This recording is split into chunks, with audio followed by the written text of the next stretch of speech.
এটা হলো যশোরের লতিরাজ, যেটা দীর্ঘদিন যাবৎ ফলন দেওয়ার জন্য একেবারে উত্তম। আর এই যে দেখতেছেন, এটা হলো বাড়ি এক, যেটার লতিগুলো অত্যন্ত বড় হয়।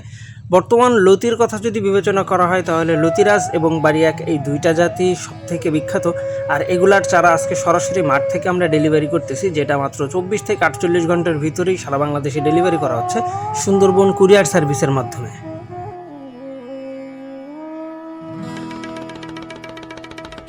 দেশ ও দেশের বাইরে থেকে যে বা যারা আমাদের আজকের ভিডিওটি দেখছেন, সকলকে জানায় আন্তরিক শুভেচ্ছা ও অভিনন্দন।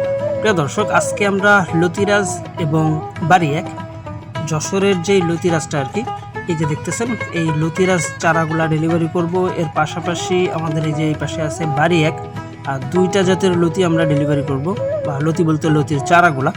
তো অনেকে প্রশ্ন করে যে লতির জন্য কোন জাতটা বেটার হবে। তো যেহেতু আমাদের এই যে কামাল ভাইয়ের এই জমিটাতে দুই রকমই চারা রোপণ করা আছে, আমরা সরাসরি আজকে ভিডিওর মাধ্যমে আপনাদেরকে দুইটা চাষ সম্পর্কেই বা দুইটার ফলন সম্পর্কেই ধারণা দেব। আর যেহেতু আজকে আমরা সরাসরি মাঠ থেকেই বেশ কিছু চারা ডেলিভারি করব, সরাসরি সেটা আপনাদেরকে দেখানোর জন্য চেষ্টা করব। তো প্রথমেই আপনাকে খেয়াল রাখতে হবে যে আপনার জমিটা কেমন। যদি কিনা আপনার জমিটা ফসলের জমি হয়, যেখানে আপনি চাইলেই পানি দিতে পারবেন বা চাইলেই জমিটা নরম রাখতে পারবেন, যদি সেরকম জায়গা হয়, আর সেইখানের জন্য লতিরাজ কচুটা সব থেকে বেটার হবে। আর এই যে দেখতেছেন, এটা হলো যশোরের যে বাড়ি এক। এই বাড়ি একটা মূলত স্যাঁতস্যাঁতে জায়গার জন্য, যেটা খাল বা নালা এই ধরনের জায়গার জন্য মূলত বাড়ি এক চারাটা আপনি রোপণ করতে পারেন। এটার লতিগুলো দেখেন অনেক মোটা মোটা এবং অনেক বড় বড় সাইজের লতি হয়ে থাকে। তবে তুলনামূলকভাবে অঞ্চল ভেদে কিছু কিছু অঞ্চলে লতিরাজের যে লতিগুলো সবুজ লতি বা সাদা লতি, ওইটার দাম বেশি হয়। আর কিছু কিছু এলাকাতে কিন্তু এই বাড়ি এক এইটার লতির দাম বেশি হয়।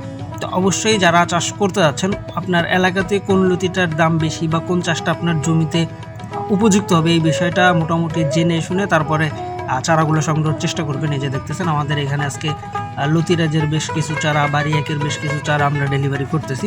5 টাকা পিসে মূলত আমাদের এই যে এই চারাগুলো ডেলিভারি হচ্ছে। দেখেন সরাসরি মাঠ থেকে আপনাদেরকে দেখানো, এগুলা মোটামুটি 14 মাসের বেশি বয়সী মাতৃগাছের চারা, আর যার কারণে মাত্র 31 থেকে 32 দিনের ভিতরে আপনার প্রত্যেকটা গাছে ফলন দিবে। আর এই যে এই চারাগুলো দেখতেছেন, এগুলো আমাদের 3 টাকা পিসে বিক্রি করা। এইগুলোতে মোটামুটি 45 দিনের ভিতরেই লতি চলে আসবে। আর এছাড়াও অনেকে প্রশ্ন করে যে ভাই, অনেকে যে 1.5 টাকা 2 টাকা করে চারা বিক্রি করে।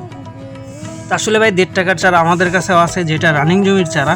আর 1.5 টাকার চারাগুলোতে মোটামুটি ফলন আসতে 3 মাস বা 3 মাসেরও একটু বেশি সময় লাগে, যার কারণে ওইটা সেভাবে আমার ডেলিভারি করা হয় না। অনেক সময় আমার ফেলে দেওয়া হয়। আবার অনেক সময় আছে যারা আমার কাছ থেকে চারাগুলা নিয়ে, আপনারা অনেকেই জানেন যে আমি নিজে চাষ করি, সেহেতু অনেকে আছে এই 1.5 টাকা পিসের চারাগুলো আমার কাছ থেকে অনেকেই নিয়ে পরবর্তীতে তারা অনলাইনে বা অফলাইনে বিভিন্নভাবে বিক্রি করে থাকে।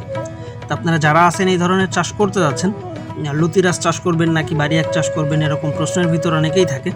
আর তার জন্যই কিন্তু আজকে ভিডিওর মাধ্যমে সরাসরি আপনাদেরকে পুরো বিষয়টা তুলে ধরার জন্য চেষ্টা করলাম। আর এছাড়াও লতিকচু চাষ সংক্রান্ত যে কোনো ধরনের তথ্য, পরামর্শ বা প্রশ্ন যদি আপনার থেকে থাকে, নিঃসন্দেহে আমাদের ভিডিও স্ক্রিনে দেওয়া নম্বরে যোগাযোগের মাধ্যমে আপনার কাঙ্ক্ষিত তথ্যগুলা বা যদি চারা সংগ্রহ করতে চান, যাবতীয় বিষয়গুলোই জেনে নিতে পারেন। আর যেহেতু আমরা প্রতিনিয়ত মাত্র 24 থেকে 48 ঘন্টার ভিতরেই চারাগুলা ডেলিভারি করতেছি বাংলাদেশের বিভিন্ন স্থানে, আপনি যদি একজন নতুন উদ্যোক্তা হয়ে থাকেন বা চাষের পরিকল্পনা করে থাকেন, তাহলে আর দেরি না করে সরাসরি আমাদের ভিডিও স্ক্রিনে দেওয়া নম্বরে যোগাযোগের মাধ্যমে আপনার কাঙ্ক্ষিত চারাগুলো সংগ্রহ করে নিতে পারেন। যেহেতু আমাদের সুন্দরবন কুরিয়ারের মাধ্যমে আমরা চারাগুলো ডেলিভারি করি, সেহেতু বাংলাদেশের বিভিন্ন স্থানেই চারাগুলো ডেলিভারি করা সম্ভব। সবাই ভালো থাকবেন, সুস্থ থাকবেন। আল্লাহ হাফেজ।